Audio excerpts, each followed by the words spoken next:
Hello, I'm Dana Carter. My sister once looked a bank manager in the eye and demanded I be fired for being incompetent. She didn't know I was the CEO, but that wasn't the betrayal that broke me. It was the years before, the birthday calls skipped, the inheritance reallocated, the business plans stolen over wine and fake sisterhood. They played the long game, and I watched. Now ask yourself, how far would you go if the people who claimed to love you tried to erase you? Would you forgive them? Or would you rewrite the ending? The scent of rosemary chicken drifted through the hallway the moment I stepped inside, clinging to the air the same way it had every Sunday since I was a teenager. It should have been comforting, familiar. Instead, it pressed against me like a memory I couldn't shake. I stood just past the front door, coat still on, trying to shake off the chill of early spring in Chicago. Outside, the wind had been sharp enough to sting. Inside, the house smelled the same, looked the same, yet felt different. Unchanged in its bones, but unwelcoming in its silence. The floral wallpaper still curled at the corners. The ceramic rooster still guarded the center of the dining table. The overhead light cast the same dim glow across the wooden floor. Everything was in place, exactly as it had been for years. And yet I felt like a stranger standing in my own childhood home. "Dana, don't just stand there, honey," Mom called from the kitchen. Her voice was brisk, not unkind, but stripped of warmth. "The tea's steeping. Help me bring out the cornbread." I slipped out of my coat, hung it carefully on the rack, and walked toward her voice. "Sure, Mom." She didn't turn when I entered. Her back faced me, shoulders slightly hunched as she fussed over the gravy like it was a 5-star reduction. The apron she wore, queen of the kitchen, was one Vera had given her years ago. Vera, who wasn't even here yet, but whose presence seemed to echo through the house regardless. I picked up the cornbread tray, brushing a fleck of flour from its edge. "Everything smells amazing," I said softly, hoping for a small bridge, a sign. Mom only nodded, still stirring. I glanced into the living room. Dad was sunk deep into his recliner, TV remote in hand, flipping through channels like he was searching for something that didn't exist. A half-empty beer sat on the table beside him, sweating rings onto the wood. He didn't speak, didn't smile, just gave a grunt of acknowledgement when I passed. I set the tray on the table, arranging plates, aligning silverware. I was smoothing a napkin when the front door opened again. "There she is!" Mom's voice lifted suddenly, blooming with cheer. The air shifted. Vera. Her heels clicked smartly against the hardwood floor as she entered, her designer bag swinging on her arm like a trophy. "Sorry I'm late. Emergency conference call with Singapore," she announced breezily, leaning in to kiss Mom's cheek.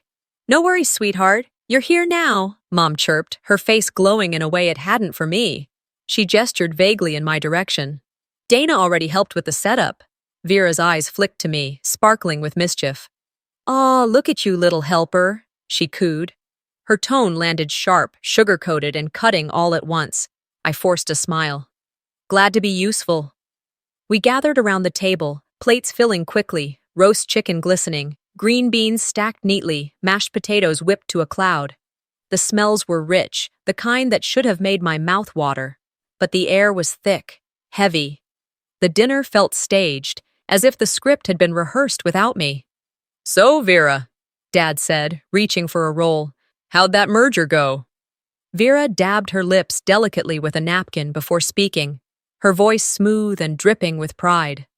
"Brilliantly. We absorbed the smaller firm without a hiccup, doubled our reach in 2 states. My team pulled 15-hour days, but hey, that's what winners do." "That's my girl." His smile stretched wide, warmer than any I'd ever seen directed at me. I opened my mouth, ready to share news of my own. My firm had just landed a major deal with a mid-sized logistics company, something worth celebrating.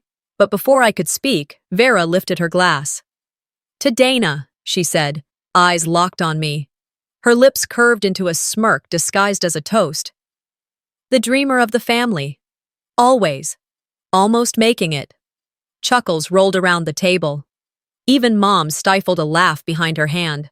I clinked her glass gently, swallowing the knot in my throat along with the sip of wine. "Remember when you tried out for debate team?" Vera asked suddenly. Her voice was light, casual, but her eyes glittered. You were so nervous you couldn't finish your first argument. I was 13, I said quietly. She winked. Some things never change, huh? Before I could respond, Mom cut in. Let it go, honey. That's just Vera being Vera. That phrase again. Always the excuse, always the shield. That's just Vera being Vera, which really meant we'll always side with her. I focused on my plate, tuning out their laughter, their rolling conversation. Forks clattered, glasses chimed. The room spun faintly, as if tilting under the weight of words unspoken. Vera's voice carried on, her stories loud enough to fill every silence. She was telling them about a crumbling tech company she'd saved, her words dripping with importance. It's all about instincts, she said with authority. You either have them or you don't. No offense, Dana. None taken, I answered evenly, though my hands clenched under the table. Though I'd love to hear what instincts say about sustainable growth in logistics. That's what my firm's pivoting into. She cocked her head, eyes narrowing ever so slightly. Sweetie, this isn't really your field, Dad chuckled. Let her talk, Vera. She's trying. The words landed heavy. She's trying. Like I was a child fumbling at a puzzle, not a woman building something real. I steadied my breathing, then reached into my bag. My fingers brushed against the folder I'd carried with me all day. I pulled it out. My proposal, full of charts, forecasts, plans, months of work. I'd brought it here hoping, perhaps foolishly, for pride, for someone to see me. Oh, what's that? Vera leaned over, her voice laced with mock curiosity. Just some research, I said, setting it gently on the table. She reached for the teapot, her movements careless, deliberate. Need some tea with that hustle? Before I could react, her wrist tilted. The cup tipped. Hot liquid spilled across the folder. Pages bled with brown stains, ink smudging, paper curling. My breath caught sharp. Vera covered her mouth with exaggerated shock. Oops, you still carry those around? Mom tutted. Dana, why bring work to Sunday lunch? No one scolded Vera. No one defended me. I stared at the wreck, months of effort soaked and ruined, before quietly gathering the dripping pages into my arms. Excuse me, I whispered, my voice tight. I slipped out the front door. Outside, the cold air rushed my cheeks, stinging more sharply than before, but I welcomed it. Better the bite of wind than the sting of laughter. I leaned against the porch railing, eyes burning, not from the air, but from everything inside. None of this was new, not the mockery, not the indifference. It had always been this way. From the moment I was old enough to have dreams, I was told to shrink them. Don't dream too big, Dana. The phrase haunted me still, echoing like a refrain. I pulled out my phone, unlocked the screen with shaking fingers. There it was, glowing in my inbox. An email from First Equity Bank. Confirmation. Tuesday, 11:00 a.m. Meeting secured. A $12 million line of credit. My firm. My deal. My win. They have no idea what I've built, I whispered into the night air. The words steadied me, grounded me. I stayed there until my fingers numbed, the cold burrowing into my skin. And then, straightening my shoulders, I turned back toward the door. I would go back in, not as the invisible daughter, not as Vera's punchline, but as someone who carried her own power, whether they chose to see it or not. The glass doors of Carter Financial's downtown headquarters slid open with a soft hiss, and I stepped into the lobby with my breath caught somewhere between pride and nerves. The building's marble floor reflected the sharp lines of the ceiling lights, the muted echo of heels and briefcases filling the air. I lifted my chin, smoothed the lapel of my blazer, and crossed the room with steady strides.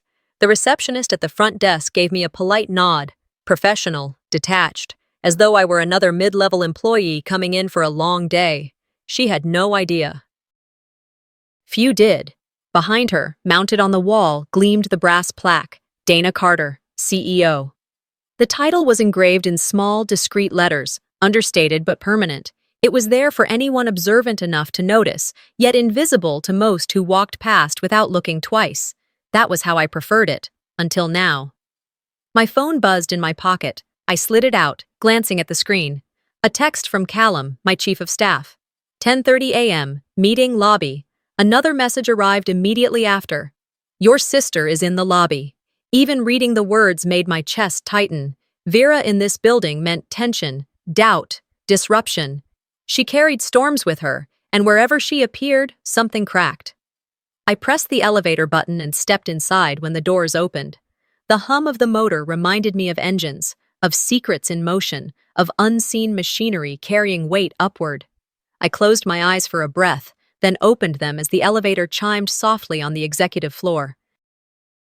The corridor stretched before me, hushed, lined with polished wood panels and muted carpet. The faint scent of leather and varnish clung to the air, the language of money and power. At the glass double doors of the executive suite, I paused. My reflection stared back, hair neatly arranged, blazer pressed, eyes steady. For a heartbeat, I smoothed a stray strand of hair, inhaled once more, and pushed forward. I passed my nameplate, subtle, elegant, positioned beside the door to my office. It grounded me. This was my space, my vision. Inside, Callum stood near the window, tablet in hand, gaze sharp. Dana, he said quietly. Vera's here. I didn't let surprise or irritation flicker across my face. Instead, I pushed back from my desk, planted both palms flat against the surface, and rose. Thank you, I said evenly. I'll greet her. Moments later, the office door clicked open. Vera entered like she owned the room. Arms crossed, smirk tugging at the corner of her lips, she scanned the space, the skyline view, the sleek furniture, the leather portfolio resting neatly on the corner of my desk. Nice place, she said, her voice airy, dismissive. I was in the area and thought I'd drop by to see your operation. I offered her a small nod.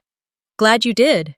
She walked with calculated leisure, trailing her fingers along the edge of my desk. When her hand brushed the leather portfolio, she smiled thinly. So this is where you work. Impressive space, for an assistant.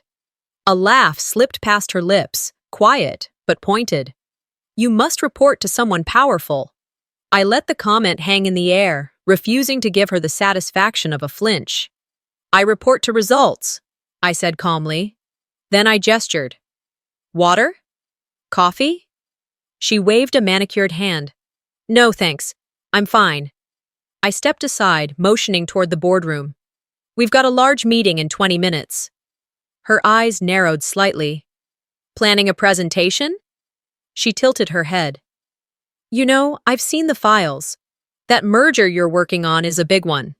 For the briefest second, my heartbeat skipped. She had seen them. The projections, the valuations, the confidential outlines. How? My jaw tightened, but I forced my face to remain composed.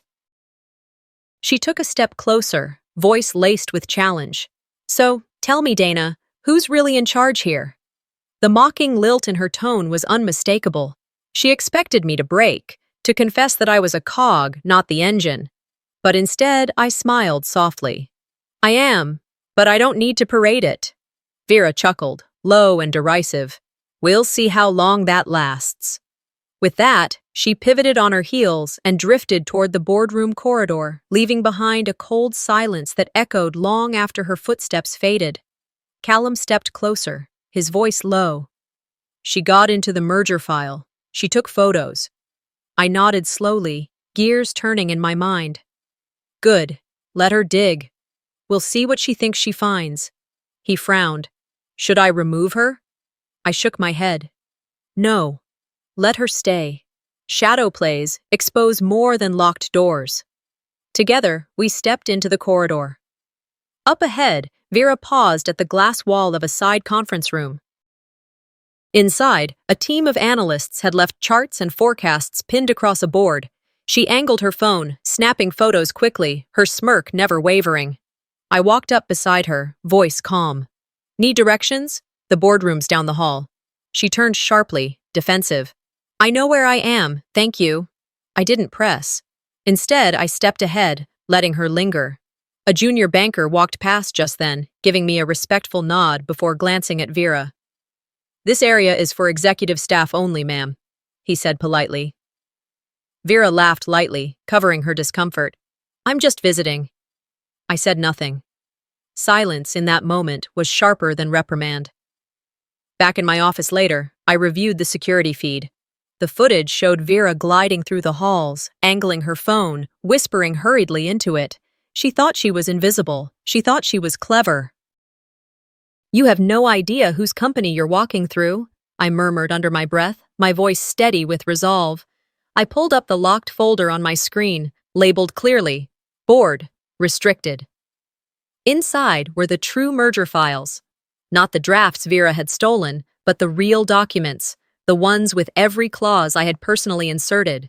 Veto powers, performance triggers, removal clauses, safeguards that made my position unshakable, my authority protected. Vera thought she had seen the blueprint. She thought she had glimpsed control. But she hadn't seen the final signature. Mine, not yet, not publicly. I shut the files, the screen dimming as I leaned back. My reflection in the glass wall behind me was no longer hesitant, no longer the shadow of a sister dismissed at family dinners. I straightened, spine aligned, breath calm. I was no longer the hidden daughter, no longer the assistant in someone else's story. I was moving to the center. And this time, no one, not even Vera, would erase me. The elevator doors hummed open, their metallic groan echoing faintly in the lobby of my condo building. Dusk had fallen over Chicago, and the city outside glimmered through the tall glass panes like a restless constellation. Cars streamed below in red and white ribbons, their headlights streaking through the mist of evening. I stepped forward, shoulders squared, still feeling the aftershocks of Vera's departure reverberating through my chest. She had walked out of Carter Financial with that smug tilt of her chin, convinced she held the story in her grasp. But what she didn't realize, and what settled me even as my pulse raced, was that the narrative had already shifted. I had rewritten it, word by word, clause by clause. I waved my keycard, the scanner flashing green, and entered the waiting elevator. The doors slid shut behind me, sealing out the noise of the city. The hum of the motor carried me upward, steady and rhythmic, like a drumbeat marking the countdown to something inevitable. By the time the digital panel chimed at the 5th floor, my heart had steadied into something closer to resolve. The door to my suite opened with a soft click. Silence greeted me. No family voices here, no interruptions, no snide remarks hovering in the air. Just stillness. I let the door fall closed behind me, dropped my bag by the sofa, and crossed to the wide glass windows. The skyline stretched out before me in fractured brilliance, lights flickering across towers like signals in code. Chicago pulsed with its own rhythm. Ambition, betrayal, promise. I poured myself a cup of tea, wrapped both hands around the warm ceramic, and carried it to my desk. My fingers brushed against the smooth oak surface, pausing over the drawer I hadn't opened in years. Slowly, deliberately, I pulled it open and lifted out an old leather-bound notebook. Its cover was worn, softened by time, initials pressed into its surface, DC. I ran my thumb across the letters, breathing in the faint scent of aged leather. When I opened it, something slipped free and floated down to the desk. A photograph. Me at 20, bright-eyed, hair pulled into a ponytail, standing behind a podium at Harvard. I was smiling, nervous but alive with possibility. In my hands was a flyer, the bold name scrawled in black ink across the top. Translogis. The breath caught in my throat. The memory surged back, vivid and uninvited. A family Zoom call, back when the technology was new, pixelated faces filling the screen. My parents, Vera, and me. I pitched my idea with everything I had. Logistics automation, a startup ahead of its time. I believed in it. I thought they might too. Vera's voice cut first. Cold. Flat. Why waste tuition money? Her words dripped with contempt. Her eyes glittered with smug certainty, as if she'd been waiting to deliver the blow. Dad's gaze slid to her, then back to me. His sigh carried weight. You have to be realistic, Dana. Realistic. That word burned. That night, my funding evaporated. My father revoked his support, saying tuition money could only be spent on education, not pipe dreams. I sat in the dorm hallway, phone clutched in my hand, fighting back tears while students passed by laughing, carefree. Every instinct screamed to give up, to fold into the box they had built for me. But I didn't. Even then, I whispered to myself, not yet. Not like this. Back in the present, the memory faded, leaving me staring at that photograph on my desk. My reflection shimmered faintly in the window beyond it. Older now, sharper, steadier. I set the picture upright against my laptop screen. "You nearly stopped me," I murmured. My voice was quiet, but it carried all the years between then and now. I slid into my chair, opened my laptop, and typed a message to Reynolds. "Arriving, 10:30 Tuesday. Confirmed." The click of send anchored me. I opened the merger folder next, files spilling across the screen, contracts, performance metrics, exit clauses. My eyes landed on the most important one, the emergency override clause. I had inserted it last month, quietly, almost invisibly. It granted me unilateral authority to remove any executive who interfered with the deal. That clause wasn't hypothetical, it existed for one interference only: Vera. A knock startled me. I closed the folder and looked up. Callum stepped into the room quietly, his presence steady, unflappable. He carried 2 cups of tea. Without a word, he set one beside my keyboard. I looked at him, gratitude unspoken but understood. He nodded in return. "I saw Vera in the lobby," he said, voice low. "She snooped files?" I asked. "Conference room B," he confirmed. "She took photos of the merger charts." I lifted the tea to my lips, letting the warmth steady me, letting silence gather strength. "Good," I said finally. "Let her dig deeper. She'll find nothing she can use, just fragments of the truth I planted." He frowned, hesitation flickering across his face. "Are you sure you're okay? She's pushing hard." I straightened, shoulders square, eyes sharp. "That's the point." He studied me for a moment, then nodded. "Understood." He left as quietly as he had entered. Alone again, I turned back to the desk. The photograph of my 20-year-old self lay in the glow of the screen. I traced the outline of my younger face, whispered, "I'm still here, stronger now." I powered up an encrypted archival folder, older drafts, outdated contracts, redundant backups.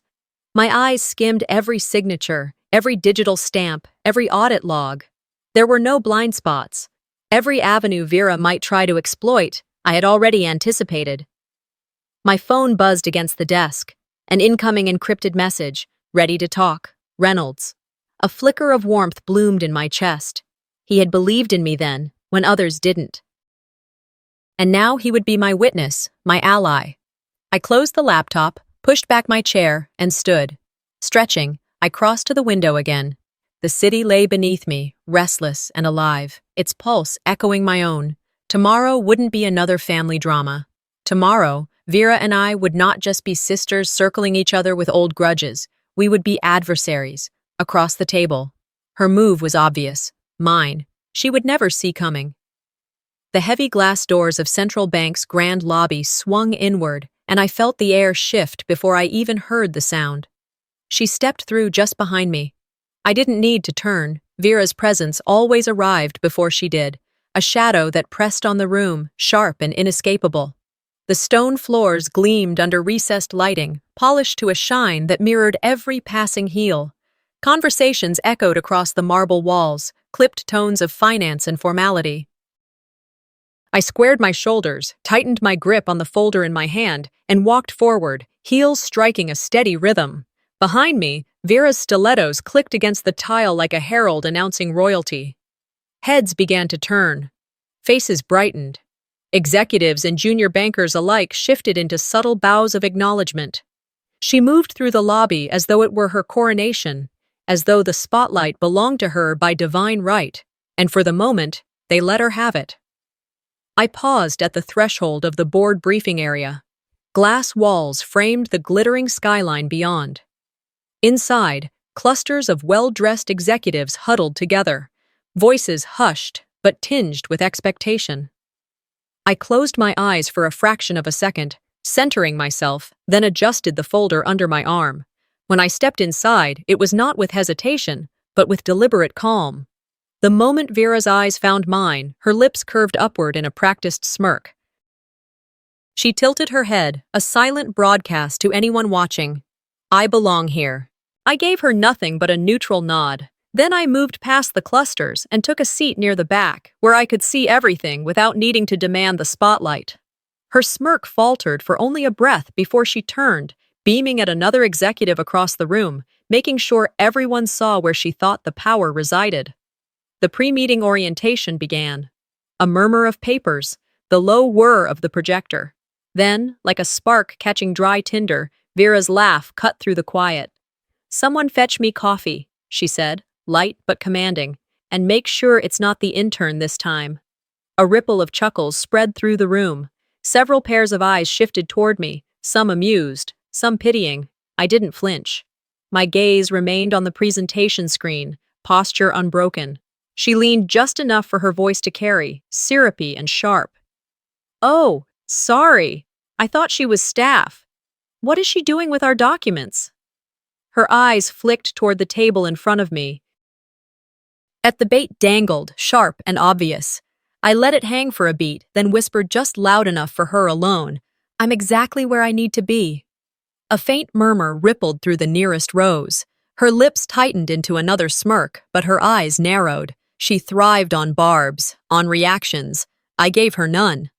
During the first break, I rose quietly, stretching my legs near the corridor. A young banker in a crisp navy suit approached with a cautious smile.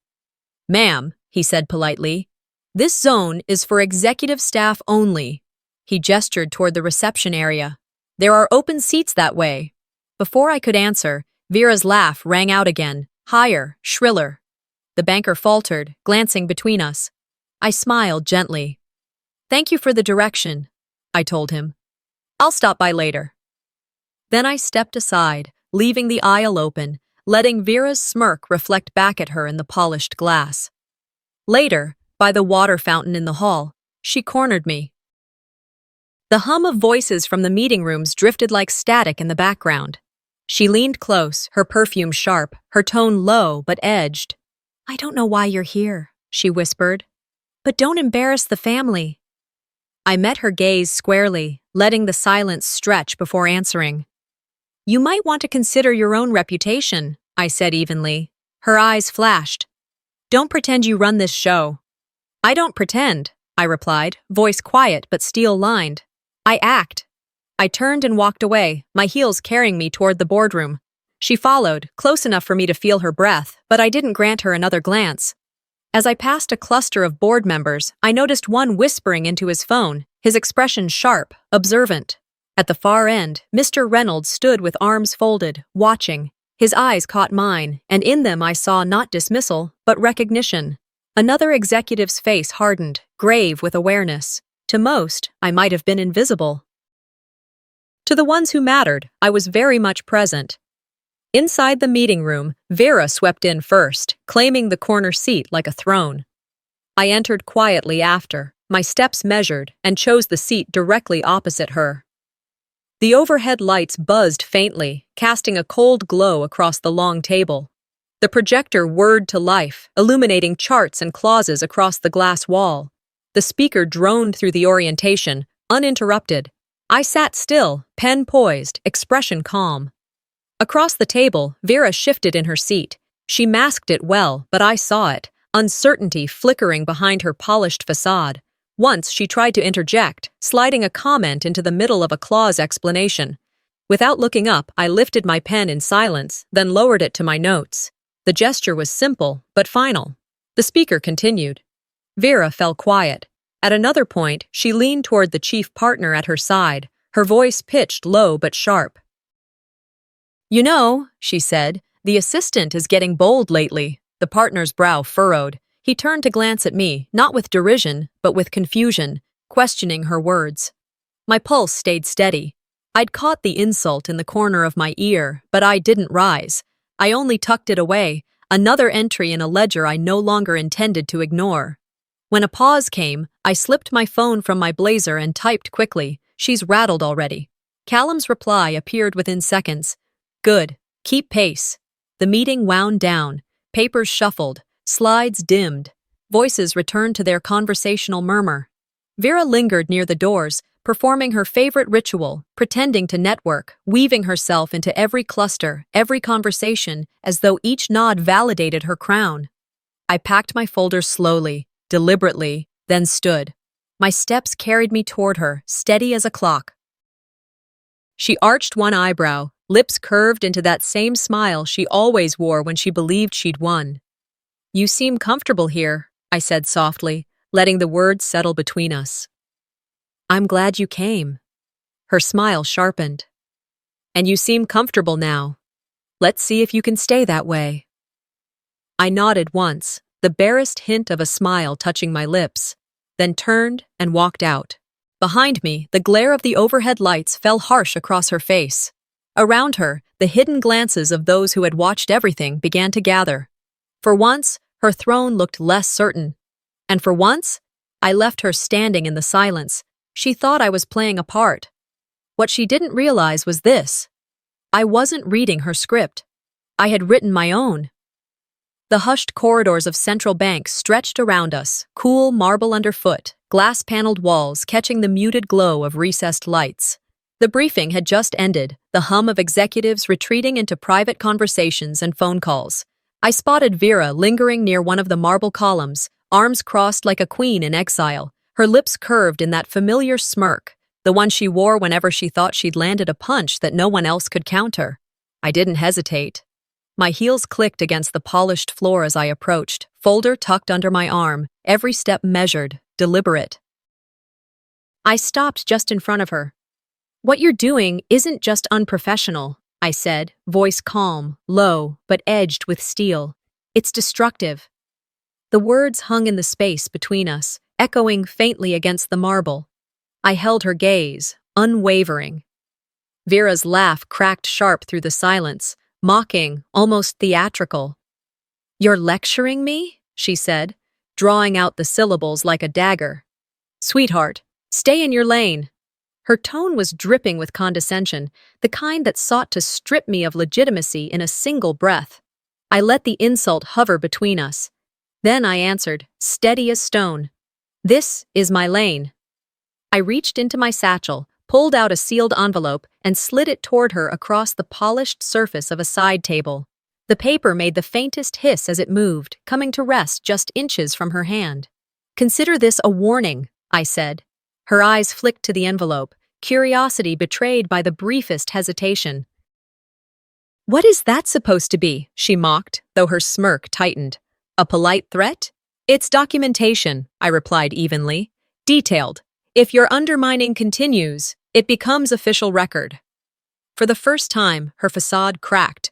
Not much, just a flicker in her eyes. She scoffed, rolling her shoulders back into the safety of arrogance. "You wouldn't dare." "Try me," I said quietly, letting the weight of the words settle. Without waiting for her response, I stepped aside and walked on, leaving her standing there, the envelope sitting between us like a challenge she hadn't anticipated. When I returned to the boardroom, the next speaker was already advancing through his slides. I slipped into my seat, spine straight, pen poised as though nothing had transpired. My heart thudded hard against my ribs, but my face betrayed nothing. Let the claim hang in the air, I thought. Let her stew in the uncertainty. The meeting pressed forward. Clauses, contracts, strategies scrolled across the screen. I jotted notes, listened, kept my focus sharp. Around me, the room moved in its usual rhythm. No one knew the silent battle already igniting between us. Then my phone buzzed. Once, twice. A third time. I glanced down discreetly. An email had landed in my inbox. Subject line, urgent, compliance complaint. My pulse stopped cold. I opened it with a measured breath. The complaint was from Vera, formal, official. She accused me of threatening her, of violating professional decorum, of exerting undue influence in a sensitive matter. The words on the screen blurred for a second. Threatened. The accusation burned like acid across my chest. My mind flashed back. Vera leaning against the column, laughing, her smirk daring me to rise to her bait. And now, She'd twisted the moment into her weapon. I closed the email slowly, my jaw tightening. So it begins. I excused myself from the boardroom, rising with a polite nod to the speaker. My heels carried me swiftly down the corridor until I reached a private conference room. The door clicked shut behind me. I locked it. My counsel was already waiting, briefcase open, papers neatly arrayed. Without a word, he slid a printed copy of the same email across the table. "Dana," he said quietly, "they've already logged it. Compliance has her version." I sat, leaned back in my chair, forced my heartbeat to slow. "I see it." He studied me. "She's playing this as an official strike. If we don't respond, the damage sticks." I lifted my eyes to his.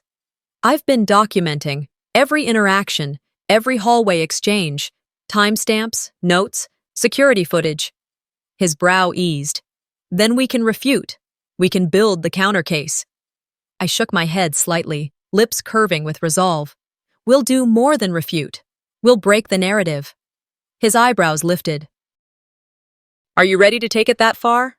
I met his gaze, firm. "She's playing hardball. I'm raising the stakes." Silence stretched, thick and certain. Then he nodded once, decisive. "Then we'll prepare for war." When I left the conference room, Callum was waiting in the hallway, his posture tight but his expression steady. No words passed at first, only a look. He understood. Then he held out a tablet. "You'll want to see this." I took it. On the screen, security footage rolled, Vera slipping into restricted spaces earlier that morning, angling her phone at confidential merger charts, her login cloaked under her assistant's credentials. Frame after frame confirmed what I already suspected. Her game wasn't subtle, it was sabotage. I swallowed hard, heat rising in my chest. This wasn't just leverage, this was gold. Proof. The strategy I'd been building now had its keystone. I slid the tablet into my bag, my movements deliberate, almost ceremonial. Callum fell into step beside me as we walked toward the elevator. Neither of us spoke. We didn't need to. When the doors closed behind us, sealing us into the metal box, I allowed myself one whispered sentence. "They'll find out who they're messing with." The hum of the elevator filled the silence. Above us, the floors ticked higher. Below us, the foundation of her lies was already cracking. And this time, I was ready to let it collapse. The gala hall was bathed in golden light when I walked in, evening dusk pressing against the antiseptic windows. The chandeliers above gleamed like constellations, their reflections dancing across polished marble floors.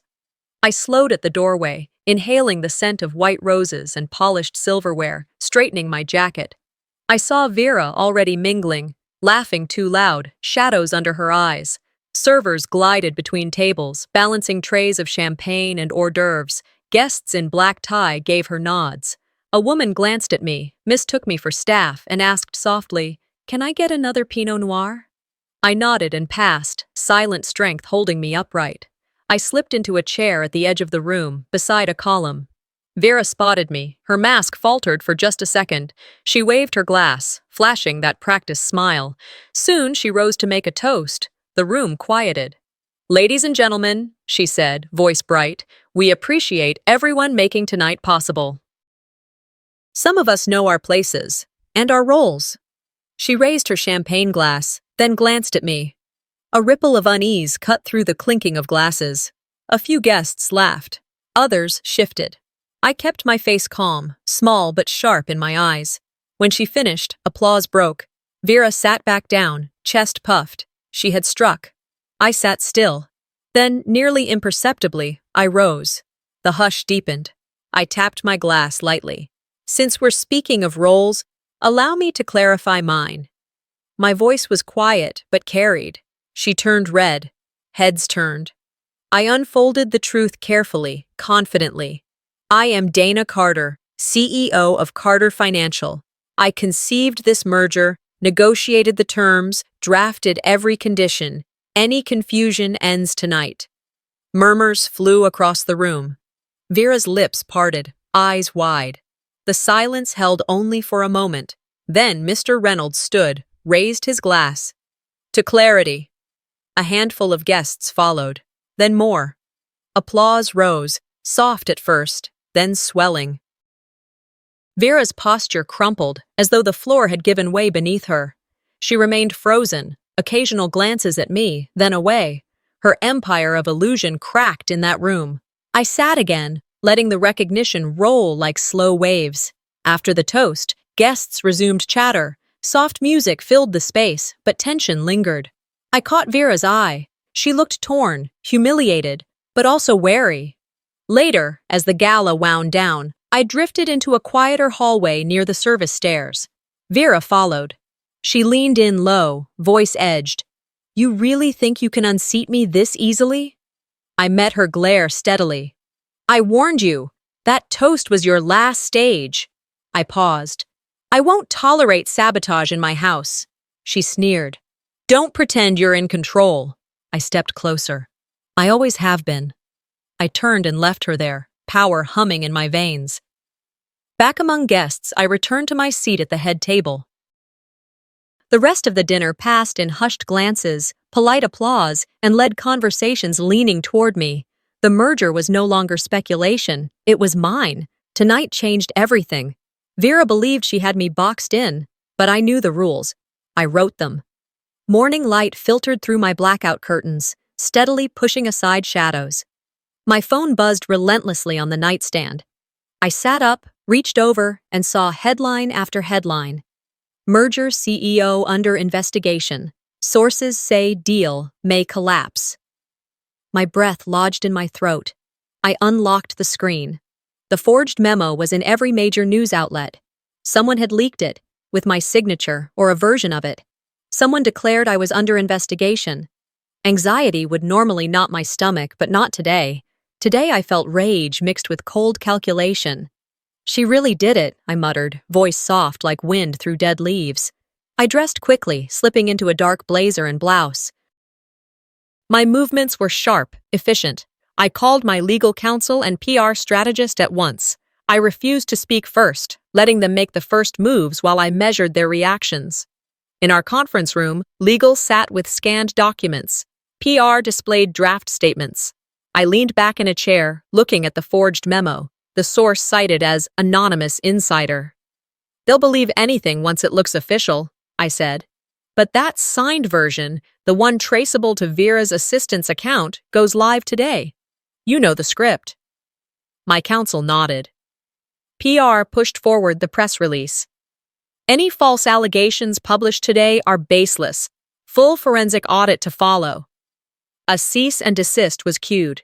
Next, I forwarded relevant internal file encryption logs to the board. Every version of that merger document had timestamps. The fake memo had no valid time chain. The forged signature traced back to a login linked to Vera's account. The trap was closing around her. I sent the board a message. "Urgent emergency meeting this afternoon." I left no trace of panic, only authority. At the boardroom, Vera arrived late. Her demeanor was smooth, but her eyes flickered with panic. She tried to spin it calmly. "I did this for us. I thought you'd handle it." She reached out, like pleading, but her voice faltered. I stood to address them. Board members turned. I projected soft strength. "Good afternoon. Before we proceed, I want to introduce evidence proving the memo is fraudulent," I began. I displayed encryption audit logs, login records, timestamps, chain of custody. Each exposed piece unraveled the narrative she tried to spin. Vera gaped. Some board members shifted. A few leaned forward, jaws slack. I concluded, "This company stands on truth. That includes how we handle betrayal." I closed the folder. Silence. Then applause broke. Slow at first, then spontaneous. Mr. Reynolds rose behind me, glass raised, his eyes bright with pride. He called out, "To clarity and integrity." Others echoed. Vera stood, stunned. She tried to speak, voice tremulous. I held my hand up. "No more explanations. The facts speak for themselves." The board voted unanimously. Vera was stripped of all office titles, barred from company premises, excluded from the merger process. Her ID deactivated. She was escorted out quietly, head bowed, dignity in pieces. I remained inside. Journalists outside snapped lenses. Executives whispered. Mr. Reynolds stood by me, silent support. The room vibrated with relief, a long-tied knot finally undone. Later, in my office, I exhaled. The memo crisis was over, the merger would proceed. My phone buzzed, a text from Callum. You burned the card. Good move. I allowed myself a small smile. I looked out at the city. The game changed today. I rebuilt more than my name. I restored what was mine, without stooping into chaos. I stepped into the monochrome foyer of Carter Financial Headquarters, the mirrors and marble reflecting my steel gray suit. The press and board members had gathered. Cameras lined one side of the grand room, flashes flicking in anticipation. Vera stood poised at the front, her face composed, though I'd seen enough to know turmoil lurked behind. I paused, drew in a breath, and walked forward into what would be the final act. When the moderator cleared his throat, Vera raised a hand, moved to the podium, and began. Her tone was soft, apologetic. "Before we sign anything," she said, "I need to speak to my sister." A hush fell. "Dana, I owe you the truth. I let rivalry cloud my love. I should have supported you. I'm sorry." She brought a hand to her chest. Her voice quivered. A few wiped their eyes. Some attendees looked moved. I watched from my seat, tense, my jaw set. The apology hung in the air, delicate but not enough. She had invented the storm. Now she was asking forgiveness. But that's not how it ends. I stood. The murmurs died. I walked to the podium. Vera's eyes flicked up. I paused, let the silence brace itself. "It's too late, Vera," I said softly. "This morning, the board voted to terminate every position you hold. You're removed from this company and from this deal." I let that settle. This agreement moves forward without you. Gasps echoed in the grand hall. Cameras snapped. Vera's composure cracked, her cheeks pale, her expression a mix of shock and dread. Her ID badge clicked off. Her access revoking seemed to echo around her. Reporters murmured, executives exchanged glances, some rising in applause. She tried to speak, lips shaking. "But she said. I raised my hand. "No. Your words don't undo what you've done." Board members converged behind me. Mr. Reynolds leaned close, nodded firmly. I stepped back, silent, letting the moment saturate the room. Then I spoke into a quieter tone. "Family isn't defined by blood. It's defined by truth, respect, and shared values." I turned and signed the final pages. The merger binding document slid under the glass. Applause rippled, growing like a wave. I felt its weight, not as vindication, but as release. Vera stood frozen, mascara streaked, illusions shattered. Reporters circled, lights flashing. She was escorted away, once powerful, now stripped in a gilded prison of her own making. I lingered. The applause softened. Mr. Reynolds slipped beside me. He whispered, "You've changed everything." I nodded. My eyes softened. Not triumph, but a quiet closure. Outside the room, I paused, looked back at the hall. The echoes of confrontation and resolution still hung. Truth laid bare in marble halls. I inhaled deeply. A calmness settled inside me. The lake stretched like glass under early morning light. I stepped out onto the deck, coffee in hand, feeling the crisp breeze nip at my cheeks. Behind me, the house was quiet, windows dark, curtains drawn. It was exactly how I'd hoped to wake, alone, undisturbed, with time to breathe.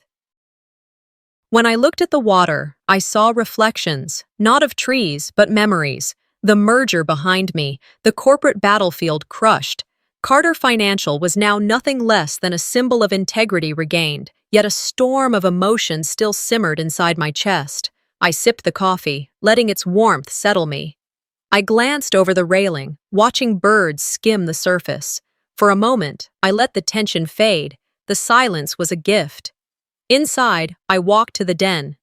There on a side table lay a stack of envelopes, unsent letters to Vera. Some drafted weeks ago, others scribbled on scraps. I lifted the top one, its envelope jagged from rough handling. I opened it. Dear Vera, it began. I read the rest aloud in a hushed voice. You may have forgotten what it means to trust someone. You may have erased me from your memory, erased my name from contracts.